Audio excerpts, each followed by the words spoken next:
In Peru, former President Pedro Castillo once again denied committing a coup d'etat and attempting against the constitutional and autonomous institutions of the country.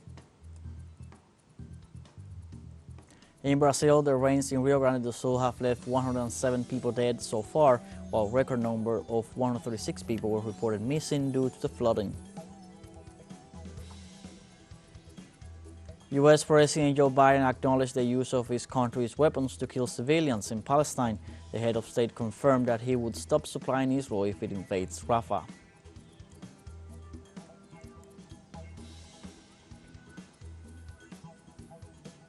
Hello, welcome from the South. I'm Luis Alberto Matos from the teleSUR studios in Havana, Cuba.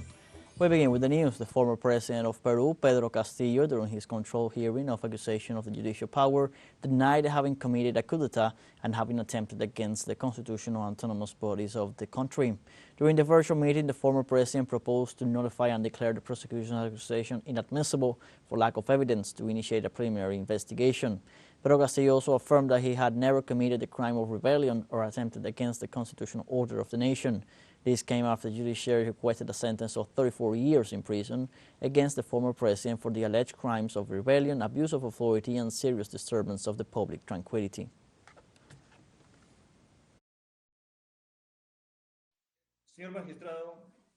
Mr. Magistrate, I'm accused of having committed a crime. I never committed it. I'm accused of carrying out a coup d'etat. I would like to ask the public ministry, as any citizen says, where in the procedural code, penal code, where in the Constitution is a coup d'etat mentioned? I never committed a crime of rebellion. I simply read a document without any consequence.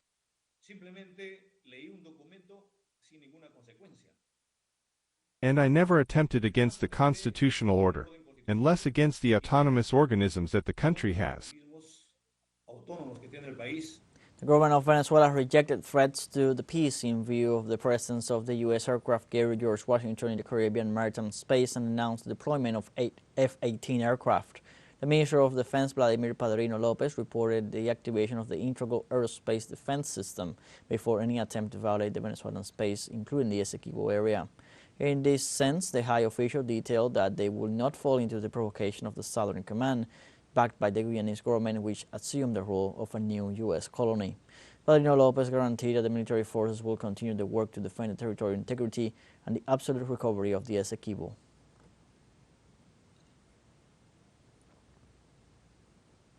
Venezuelan President Nicolás Maduro signed Thursday the law for the protection of pensions as part of the reinforcement of social programs. The Venezuelan president led the launching of the Grandparents of the Homeland mission to provide social attention to the most vulnerable people, victims of the imperial unilateral coercive measures. The signing took place during an event at the Simón Bolívar Park in La Carlota, where the head of state highlighted the union of the communal councils with the elderly. After signing the law, Maduro made a proposal for the Great Mission to have territorial support, leadership bases, and popular strength in the communities and communal councils.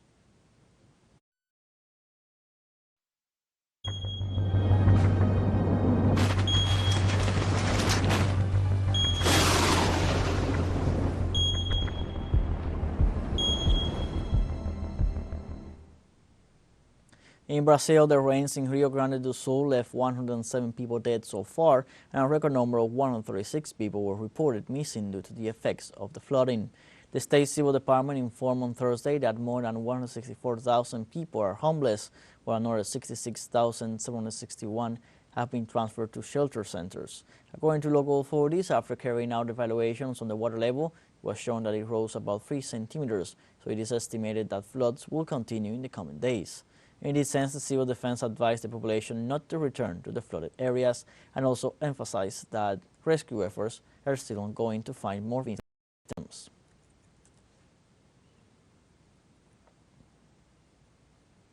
The United Nations launched a plan to seek an aid strategy for Zambia after declaring a state of disaster and national emergency due to the drought that hits the country. The UN said that an estimated $228 million in aid is needed to benefit 4.6 million people between May and December 2024 in the aftermath of the El Niño weather pattern. The entity indicated that Zambia is experiencing its driest agricultural season in more than 40 years, which has led to crop failures, an increase in livestock death, and rising poverty rates. It was also reported that more than 9 million people suffer from food insecurity in the country and are in need of humanitarian assistance.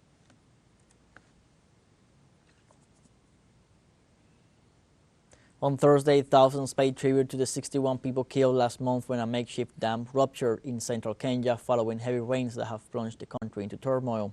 The tragedy near the Rift Valley town of Mai Mahiu was the deadliest single incident during a particularly brutal rainy season that has claimed 257 lives and displaced almost 55,000 households since March.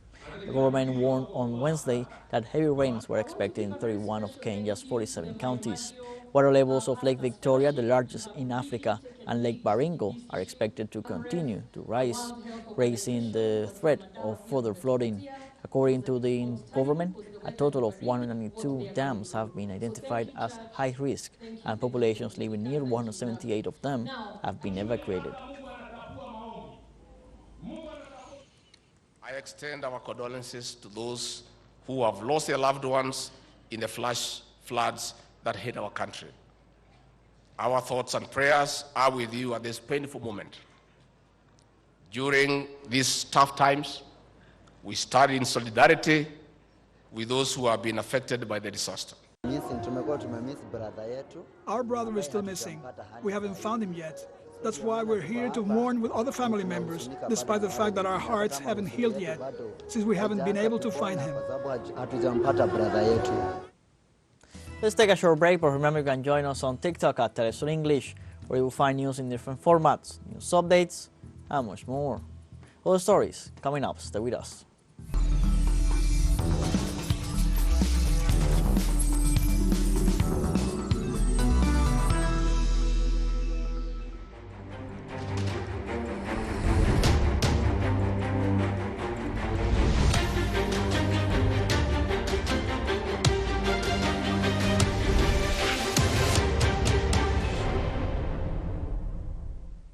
Welcome back.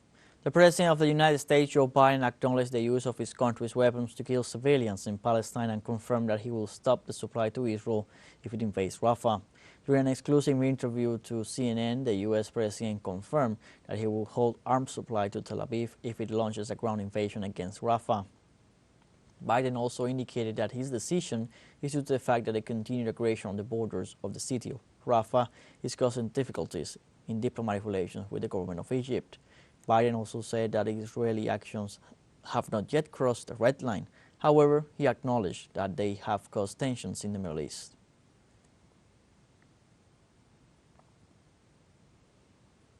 In Sweden, police in Malmö dispersed a group of protesters staging a demonstration in support of Palestinians outside the arena where Israel's entry to the Eurovision Song Contest will be taken to the stage in the competition's second semi-final.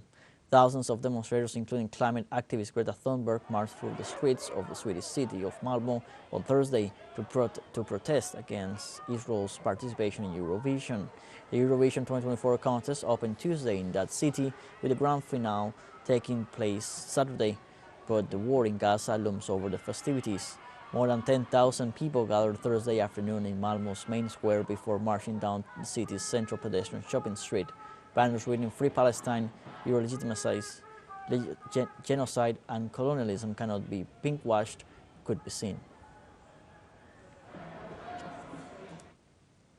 What's happening in Gaza right now, and I think a lot more people should be demonstrating, protesting, especially now when the EU has allowed Israel to participate in Eurovision, but not Russia. And I think that's just it's wrong. It's rooted in racism and Islamophobia, and I think it's important to show that we're against it here. My friends and me, we used to like sit and watch it together, and we like do our own betting and see who's gonna go first. And we have like this whole event, and we used to have a lot of fun, but I can't have fun when knowing that Israel is there participating when all those kids are dying. I think it's just wrong. I can't do that.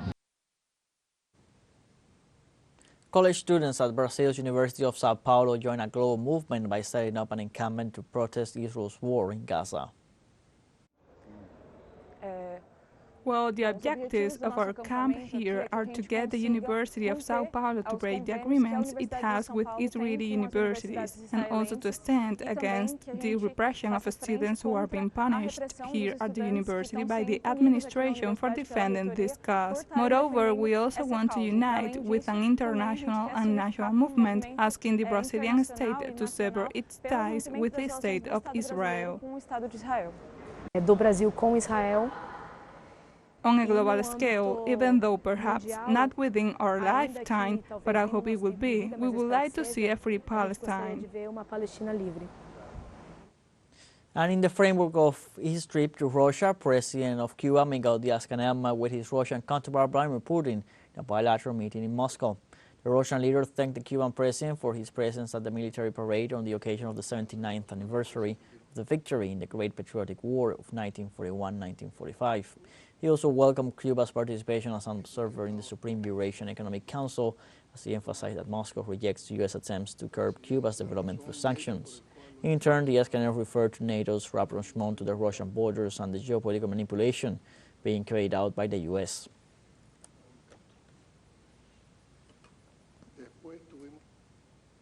Visiting Russia, President Vladimir Putin confirmed the support of the Russian Federation to the Cuban people and highlighted the solidarity received by the largest of the Antilles in the recent Assembly of the United Nations. The Soviet Union and modern Russia were always on your side, on the side of the Cuban people in the defense of their interests.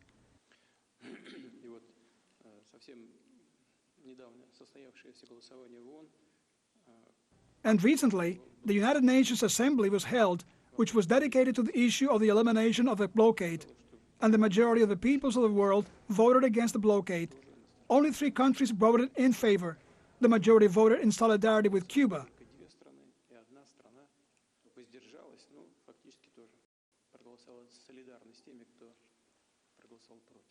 And only 3 countries were against Cuba. All the rest were on Cuba's side, and this is very significant. On the other hand, the Cuban president highlighted the support of the Caribbean country to the Russian Federation in the face of the threats of the North Atlantic Alliance and the United States. The Russian Federation can always count on the support of Cuba. We're constantly stating all this geopolitical manipulation by the government of the United States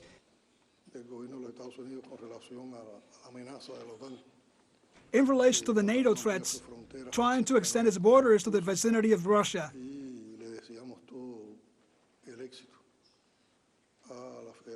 And we wish all the success to the Russian Federation in the way it is carrying out the special military operation.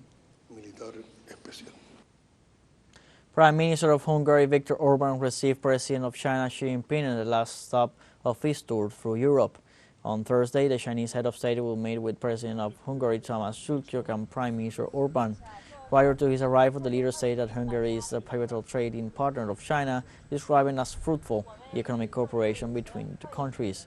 He also added that the talks in Budapest will address China's Belt and Road Initiative and deepen relations in infrastructure, finance, energy and communications. The visit makes the third and last stop of Xi Jinping's European tour that will last until Friday.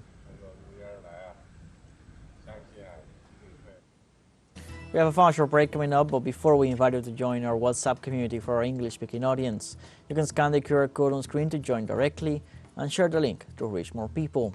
Constant news coverage of Latin America and the Caribbean as well as the rest of the world. Stay connected and informed with teleSUR. Fun short break, don't go away.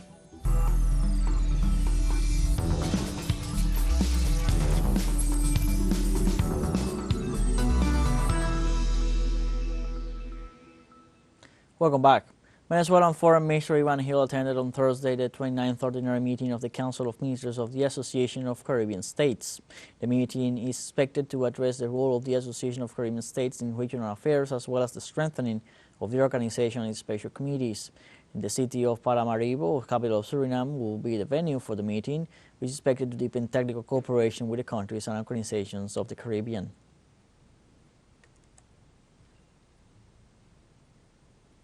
In Senegal, at least 11 people were injured in an accident at the Dakar airport. The plane was bound for Bamako. the capital of Mali, and skidded off the runway during takeoff maneuvers, forcing Mogadishu's Palestinian International Airport to temporarily close its operations.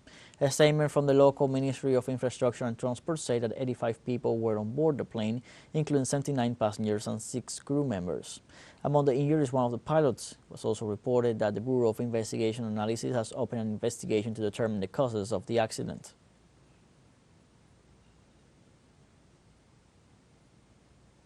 In Somalia on Thursday, the government called for the end of the mandate of the United Nations Assistance Mission in the country. In a statement, Somali Foreign Minister Ahmed Maalim said the request followed a thorough review of the country's strategic priorities. The text, addressed to the President of the Security Council and the Secretary General of the United Nations, also calls for the mission to end before October 2024. The UN mission had replaced the UN Political Office for the country, which was based in the capital from 1995 to 2013.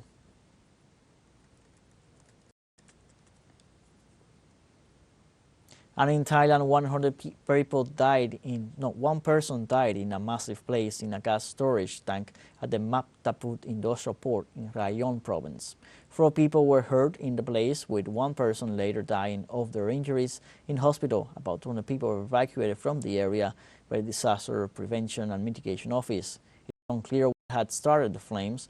Rescue vehicles from nearby provinces were called in to help by pumping seawater onto the fire.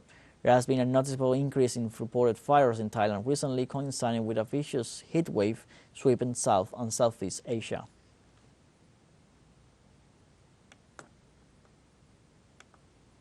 The results of Chad's presidential election will be announced on Thursday, authorities said, in a surprising move almost 2 weeks ahead of schedule. The 2 main rivals in this election are junta leader Mahamat Idris Deby Itno, who was proclaimed interim president by the military 3 years ago, and his prime minister Success Masra, a former opposition leader. It should be noted that 10 candidates, including 1 woman, participated in these elections, and 17 million people were called to exercise their right to vote. The process was supervised by national and international electoral observation missions, especially from the African Union and the European Union.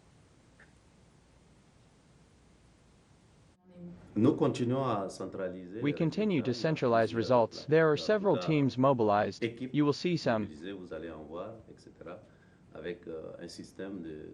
With a counting system which allows me to follow in real time, without announcing the results, but which allows me to see in real time. To the nearest second, the compilations coming from all over Chad, and even from the diaspora. And we continue in the world of sports, and we go to the United States, where on Wednesday, Serbian player Nikola Jokic was chosen by the National Basketball Association as the most valuable player of the regular season 2023-2024, beating in the voting the Slovenian Luka Doncic and the Canadian Shai Gilgeous-Alexander. This marks the 3rd time that Jokic has received the award as he won back-to-back MVP trophies in the 2021 and 2022 seasons. It's worth mentioning that the player of the defending champion Denver Nuggets becomes just the 9th player with at least 3 MVP awards, joining legends of the caliber of Magic Johnson, Larry Bird, and Moses Malone.